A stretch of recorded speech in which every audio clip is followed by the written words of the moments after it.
Assalamualaikum warahmatullahi wabarakatuh. Hai sahabat UNA, kembali lagi bersama saya Muhammad Fadli di podcast UNA Menyapa.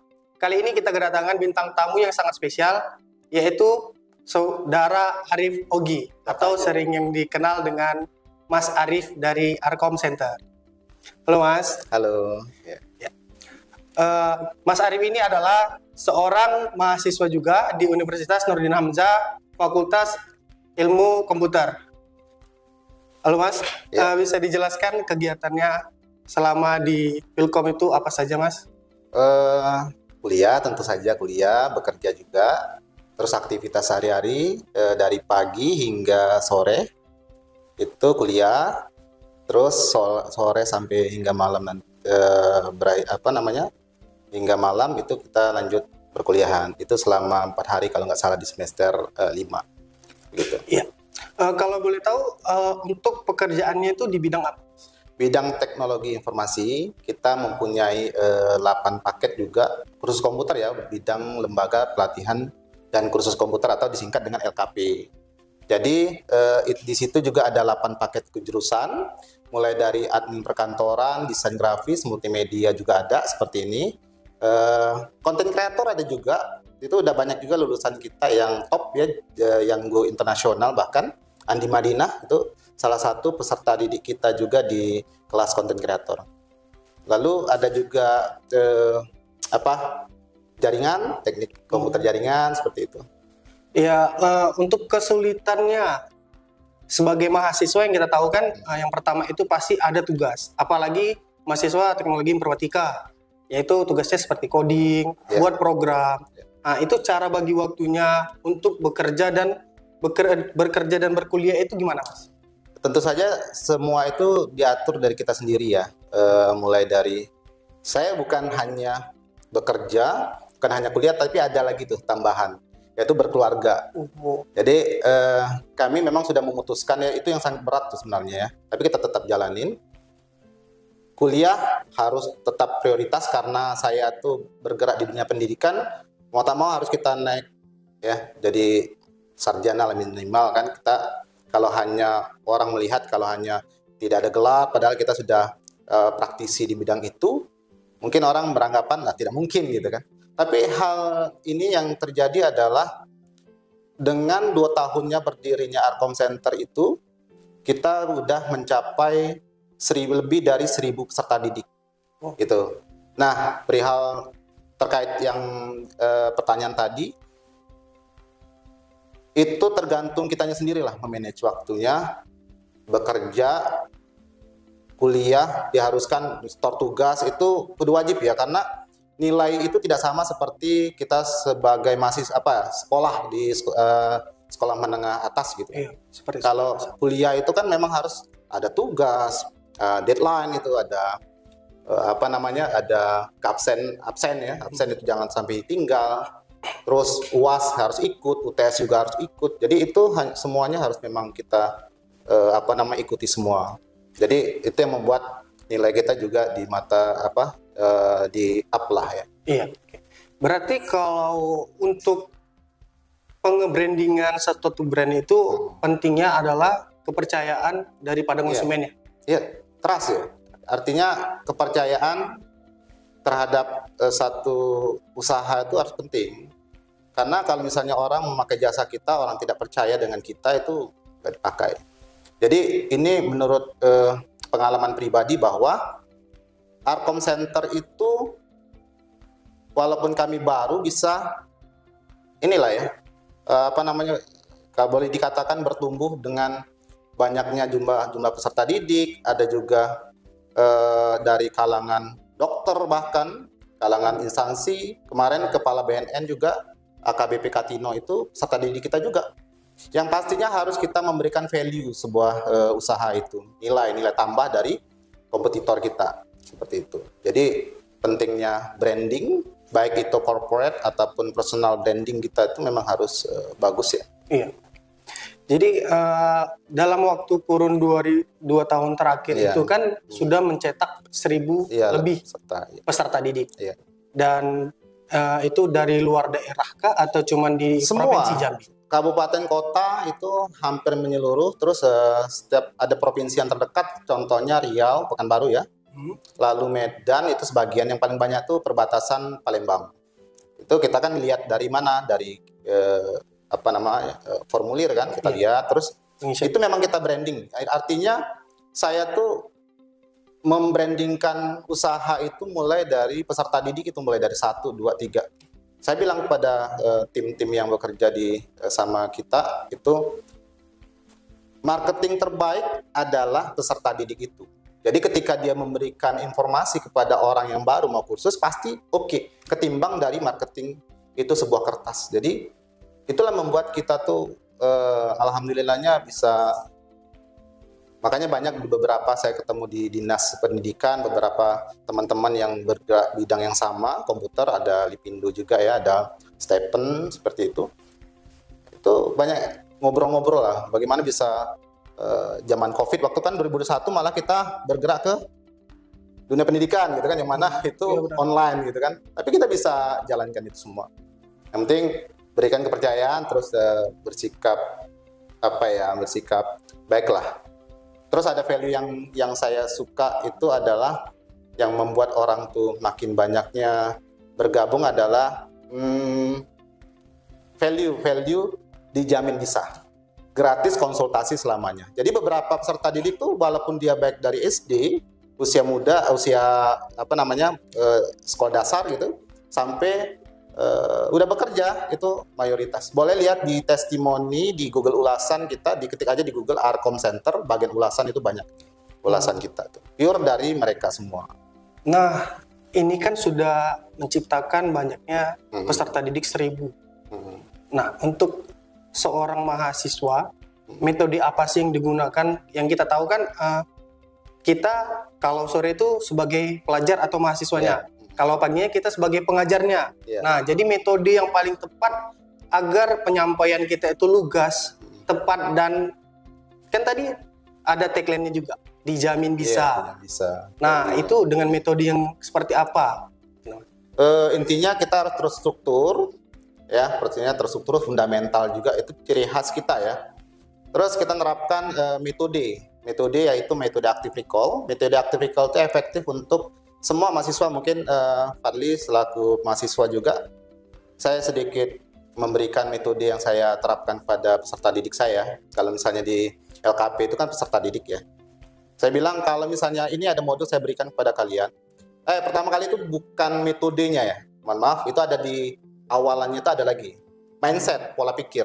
Pola pikirnya harus dibentuk dulu, karena manusia tuh kalau masih pola pikir kita seperti itu, kita ketemu sama mereka baru kan, kita bentuk dulu pola pikirnya. Karena mendasari orang itu berubah itu mulai dari pikiran. Pikiran akan berubah bentuk menjadi ucapan. Ucapan berubah bentuk menjadi tindakan. Tindakan berubah bentuk menjadi karakter. Kebiasaan. Kebiasaan berubah bentuk jadi karakter. Karakter akan berubah bentuk jadi pencapaian. Jadi itu kita ubah, lalu kita sampaikan metode yang kita pakai, yaitu metode active recall. Kita tuh bertemu hanya 2 jam loh. Terus ulangin. Salah satu metode active recall itu adalah pengulangan, recall ya. Jadi sebagai mahasiswa mungkin saya juga tidak jelek-jelek juga IPK saya gitu, mau dekat 4 juga. Lalu coding itu susah ya. Susah.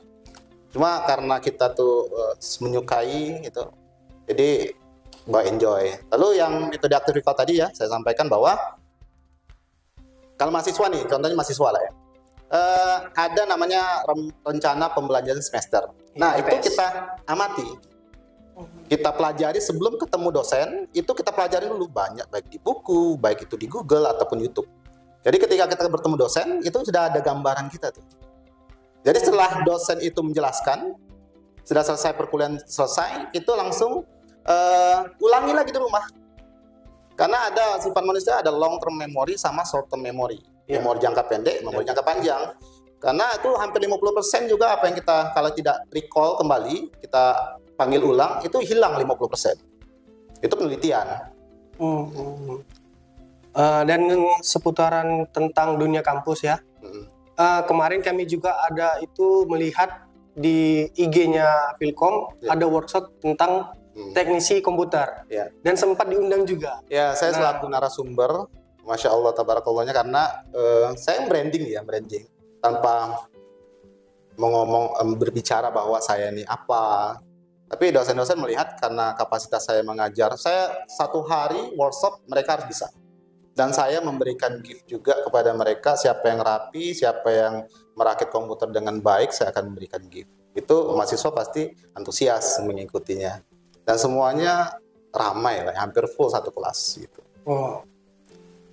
Jadi kalau masalah pembrandingan diri tadi kan, kita kan sudah banyak membahas bahwasannya pembrandingan itu adalah suatu yang kita buat agar orang itu percaya kepada kita. Yeah. Nah, jadi kan yang kami lihat dari jejaknya Mas Arif ini adalah bisa sampai diundang kampus, ya, diundang instansi juga. Yang baru-baru ini Will Top Group undang kita juga. Oh, luar biasa sekali ya. Yeah. Will Top Group itu kan terkemuka juga di Indonesia termuka, itu. yang punya kalau nggak salah katanya orang kita luar negeri juga ya. Iya, benar. Diundang dalam rangka workshop juga. Workshop dalam 1 hari bisa. Karena yang diundang tuh pertama dia mengundang 50 peserta maksimal, saya sampaikan. Kalau misalnya nggak bisa, kita perkecil, manajernya aja yang kita ajarkan gitu. Seperti itu. Baik, nanti kita akan kembali lagi setelah pesan-pesan berikut ini.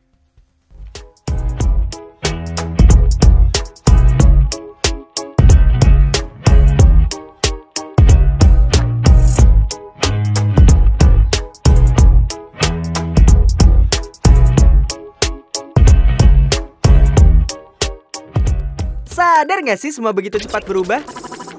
Pilihannya cuma 2. Ketinggalan zaman atau ikut perubahan. Upgrade pakai Biznet Home. Ini baru internet rumah buat orang-orang terdepan. Bandwidth besar, koneksi lancar. Biar makin balance, upload downloadnya harus simetris. Dan Biznet terus berekspansi ke seluruh Indonesia. Biznet Home. Ini baru internet rumah Indonesia. Harganya terjangkau.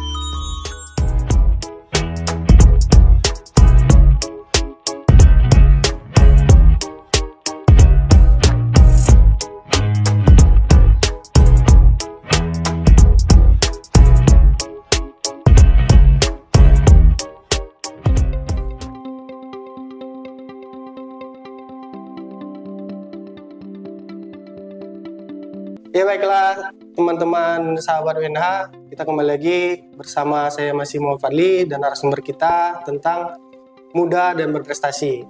Ya tadi kita ngomongin soal bagaimana suatu pelajar itu bisa membangun bisnis. Ya. Nah, kalau untuk kesulitannya membangun LKP itu apa aja sih Mas? Pastinya harus izin pendirian ini ya, izin operasional tentu saja, karena kita kan di bawah naungan, kalau LKP itu di bawah naungan Dinas Pendidikan. Ya, tapi kalau LPK itu di bawah naungan Dinas, kalau nggak salah Dinas Ketenagakerjaan ya, kalau nggak salah. Itu, jadi sebenarnya izin, terus kita buat syaratnya kan banyak ya, harus punya NPSN, ya, nilai pokok sekolah itu, nomor pokok sekolah nasional, terus mempunyai modul, ya, jadi banyak lah. Intinya harus dihadapin, tapi kan sifatnya bisnis itu kan ada 3 faktor yang harus kita ini kan, ide, peluang, lalu validasi, lalu MVP, minimum variable product. Jadi jangan langsung tunggu kita mau bikin usaha tuh aku harus gini langsung besar, enggak. Itu terapkan MVP itu minimum variable product. Jadi Arkom juga dulu nggak sebanyak ini, jadi saya juga menemukan beberapa teman yang bisa bantu ngajar. Intinya belajar untuk mengajar, mengajar untuk belajar. Itu aja sih. Oh, sama sih seperti yang diterapkan dosen-dosen di UNH, mungkin belajar untuk mengajar, mengajar untuk belajar. Iya. Karena kalau tidak ada sistem seperti itu, mungkin ilmu yang kita pelajari saat itu akan hilang. Betul. Nah, jadi kan ibarat suatu perusahaan itu memiliki manajemen yang kuat. Iya. Bagaimana sih seorang mahasiswa ini bisa membangun suatu manajemen untuk usahanya sendiri. Ya, Robert Kiyosaki ya. Ada kuadran kiri, kuadran kanan. Jadi ada employee, self-employed, ada owner, ada business owner. Jadi itu harus memang dipahami lah ya.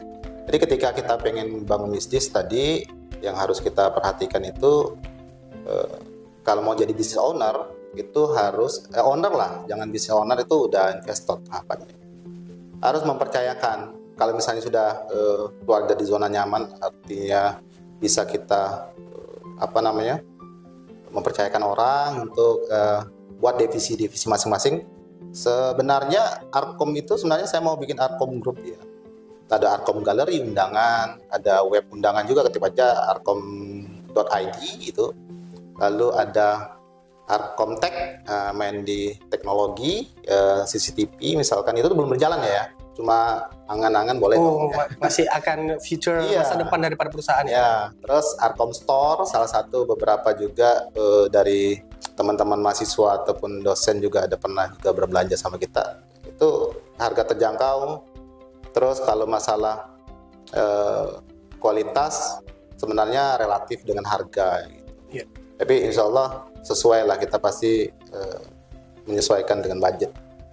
Nah, kemudian gini Mas, yang kita tahu kan kita sedang beranjak di era 4.0 ke era metaverse. Iya, era 5.0. Apalagi sekarang banyaknya muncul itu AI. Iya. Jadi apakah kedepannya itu Arkom Center juga akan bisa membangun suatu AI atau membuat produknya dengan AI sendiri? AI itu saya jawab dulu ya, era 1.0 sampai 5.0 itu tentu beda ya. Kalau 1.0 itu kita di mana harus keluar rumah ya, bekerja ya. Untuk menghasilkan. Terus 2.0 udah berubah, adanya handphone dan lain-lain. 3.0 adanya media sosial seperti Facebook. 4.0 adanya konten kreator yang mana dalam di rumah aja cuap-cuap bla bla bla udah dapat uang gitu. Ya, benar. Nah, era 5.0 itu lebih dari itu. Era 5.0 itu kita memang semua yang bisa dilakukan di dunia nyata itu bisa dilakukan di dunia virtual. Tapi itu kan ada Facebook, udah itu nggak semua ya, jangan langsung dibilang semuanya bisa dong gitu. Secara fisik ya tentu saja nggak bisa ya. Maksudnya apa yang dilakukan misalnya transaksi, bekerja, misalnya saya kayak LKP sendiri mengajar, tak perlu lagi ini datang, terus kita bisa face to face dengan avatar kita gitu. Intinya kita harus berinovasi terus, mengikuti tren. Karena kalau kita ikutin tren bakal ketinggalan juga. Jadi aku bilang, gila saya gini aja lah. Gak bisa. Kita harus memang, ayo dong gitu. Manfaatkan situasi ini, jangan sampai kita ketinggalan. Nah, untuk masalah produk, saya udah berbicara malam tadi. Berbicara masalah, saya mau bikin e-course seperti di coding dan yang lain. Itu ada teman kita juga dari kampus ini yang kita join ya. Artinya kita kerjasama lah, kerjasama lah ya. Karena tidak bisa mendirikan itu dengan instan. Jadi harus ada bisnis plan-nya juga, dibuat bagus-bagus. Terus mudah-mudahan jadi salah satu produk yang memang lulusan UNH bisa bikin produk e-course. Jadi produk e-course yang kami bikin itu bukan teknologi aja, semua. Karena saya banyak kenal teman-teman yang sarjana, ya sarjana baik matematika dan yang lain, namanya sarjana itu, daripada mereka berbondong-bondong di mana nyari pekerjaan di luar sana. Nah sekarang kan era udah berubah ya, kamu bikin video dapat uang. Seperti peserta didik saya itu kan, saya kan buka di kreator studio ini kan puluhan juta gitu Pak. Makanya beli mobil ya. Jadi saya pingin nantinya itu semua yang sarjana yang memang tercover karena banyaknya lulusan ketimbang lapangan pekerjaan kan. Jadi daripada manfaatkanlah situasi kamu gelar sarjananya gitu. Jadi bisa masuk ke member ataupun gimana jadi tutornya juga gitu. Jadi bisa dapat juga nanti pendidikan juga. Ya tetap kita harus memang bikin brand positioning kan. Jadi jangan meleset seperti itu. Walaupun memang berbeda, harus mereknya dan merek dagangnya harus beda dong. Nanti orang nggak ingat sama kita tuh apa. Iya. Jadi harus jelas, usaha itu harus jelas. Ini kadang mahasiswa pengen buka usaha, berapa be? Pas di Jambi kan Jadi jangan, kita tuh usaha tuh harus jelas. Terapa, tarif itu memang harus jelas, jangan setara lah, jangan jelas. Nah, kan memang banyak tuh pemula-pemula untuk mahasiswa mungkin yang mau menuju ke bidang usaha. Pasti mereka akan nge-planning itu kalau untuk harga teman segini. Sementara kalau yang kita tahu, teman itu harusnya membantu. Iya, teman harus membantu dong. Nah, jadi kalau Mas Adib sendiri nih, setuju nggak kalau ada yang namanya harga teman? Sebenarnya itu macam-macam lah, ya, macam gaya teman kan kita nggak tahu juga. Karena kalau misalnya kita lihat situasi dan kondisinya memang dia nggak apa namanya, ya syukur-syukur lah kuliah itu datang gitu kan. Kadang dia bayar SPP juga telat gitu kan. Kalau kita lihat kondisi kayak gitu ya harus kita posisikan lah diskon kan. Karena kita tahu juga gimana, kita kenal sama mereka teman kayak mana. Kecuali dia turun mobil gitu kan minta diskon, itu diskon 100% ya, gratis dong. Bukannya itu memang biasa orang Indonesia ya? Iya, mencari produk terbaik dengan harga yang paling murah. Ya saya sudah sering ketemuin itu juga, tapi ya minimal ya ada kan cost-nya kan kita jelas ya, listrik dengan kayak kita butuh juga. Ya, diskon lah, penting diskon karena tapi kalau misalnya temen yang ngerti enggak juga pasti dia, beberapa teman ada juga saya bilang sekian dibayarnya sekian. Tidak semua sih kita temuinnya hal yang kayak gitu. Karena kalau untuk AI tadi nih, Oh iya, AI ya. mahasiswa itu kan pasti banyak membantu untuk mengerjakan tugas-tugasnya. Ya. Apalagi kalau sekarang yang kita tahu di internet itu banyak ngoding itu nggak perlu repot lagi, sudah ada bantuan dari AI-nya. Nggak semua. Kalau misalnya kita ngoding nih, kita nggak ngerti prompt-nya, percuma juga. Iya percuma dalam arti itu kita mau ngetik apa gitu. Roadmap-nya jelas juga ngetik bikin apa gitu. Form login, iya menggunakan apa dia form login apa nggak tahu. Kan ngerti formnya juga, ngerti prompt-nya juga. Kalau misalnya dia ngetik doang ya, buat website universitas ya ngerti apa maksudnya nggak ngerti. AI itu ngerti juga prompt-nya, makanya ada jasa prompt writer sekarang. Ya itu yang lagi digandrungin ya prompt writer. Misalnya, iya kayak semua ya tapi kalau misalnya AI bakalan itu ya penting. Perusahaan-perusahaan besar itu sekarang kayak AI. Kayak AI kan banyak kayak ada yang foto, yang kabur. Di beberapa perusahaan semua rata-rata pakai membantu lah intinya. Tapi nggak 100% juga kita langsung pakai semua enggak. Jadi kita mempermudah ya. Tapi kalau misalnya kita pakai sepenuhnya ya jangan. Kayak mahasiswa juga nih pakai rata-rata sekarang ya. Kalau mau mengajukan pertanyaan sama dosen pun mungkin pakai AI ya. Iya benar, banyak kan malah mencari jawaban juga dari. Ya, jadi sebenarnya beberapa di Philcom sendiri, Fakultas Ilmu Komputer juga udah mensiasati itu ya, tidak menggunakan handphone, tapi ada aturan baru juga harus menggunakan itu kan, jadi bingung juga ya sebenarnya selaku dosen di Philcom. Jadi ada beberapa dosen juga walaupun kami ilmu komputer, tapi ya tulis tangan juga. Tidak boleh pakai handphone, boleh pakai modul. Ya tapi ya modul kan tidak sepenuhnya ya, artinya modul kan hanya seperti ya, teori. kadang ada beberapa dosen yang bukan hampir semua ya, tentu saja semua dosen itu teliti, tapi untuk membuat soal mungkin ada yang tekniknya berbeda, harus tulis tangan, harus ada yang bikin project dan lain-lain. Itu bagusnya memang project lah ya, nyata kan project, Iya. ada hasilnya. Dari project kan kita tahu nih hasil daripada mahasiswa ini ngerti nggak sebenarnya. Iya, project itu Project itu jelas. tergantung lagi kan. Ke lulusan projectnya itu maksudnya itu kayak project ini berjalan dengan yang kita mau atau yang ditujukan dosen atau jelas lah, ada project jadi ada intinya lah, ada syarat dan ketentuannya juga. Syaratnya misalkan kayak kami bakalan mengadakan pameran, misalkan di akhir semester itu ada IoT kan, bakalan nanti di pameran ya dipamerkan juga.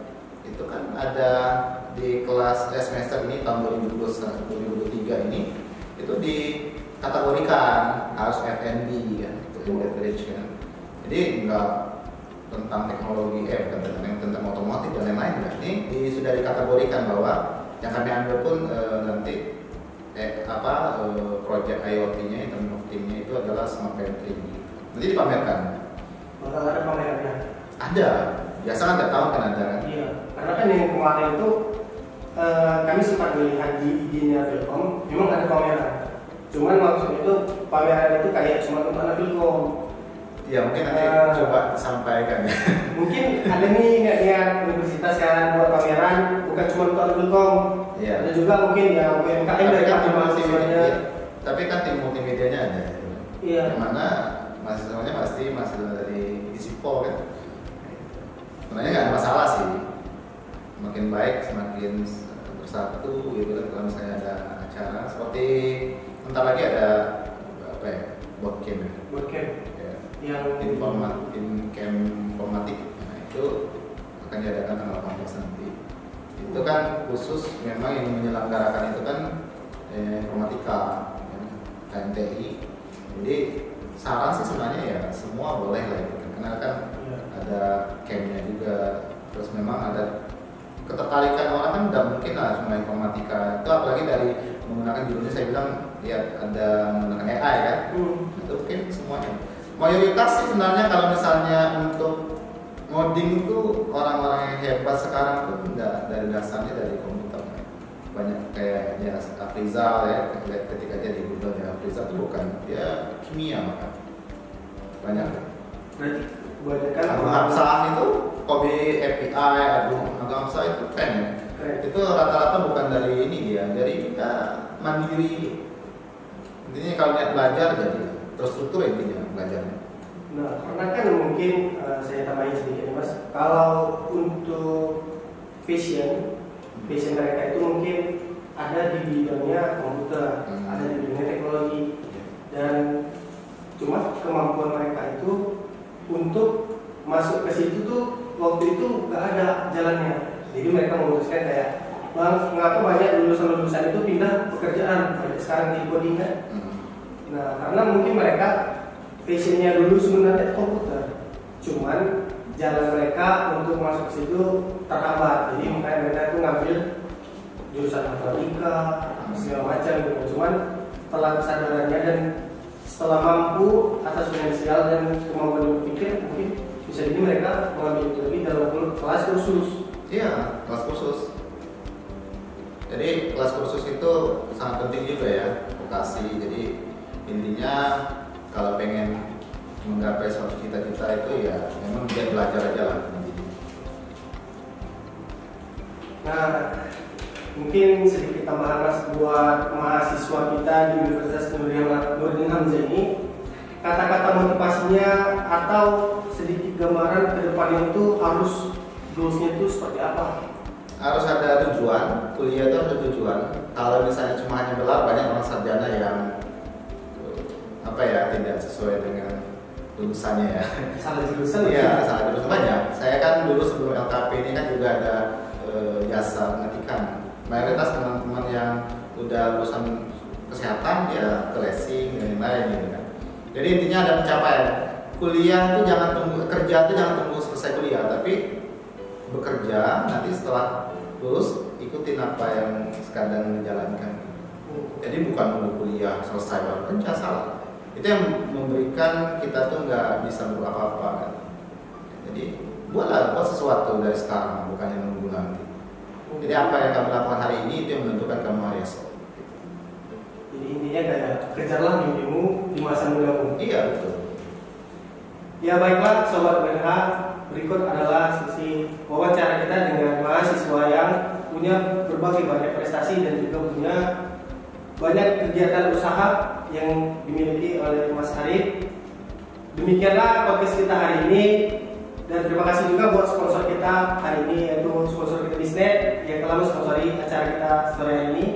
Dan satu kata buat kalian, kita itu tidak tahu triknya untuk sukses, karena yang kita tahu adalah kalau kita terus menyenangkan orang, kita akan gagal. Jadi kejarlah mimpi kalian mulai dari sekarang.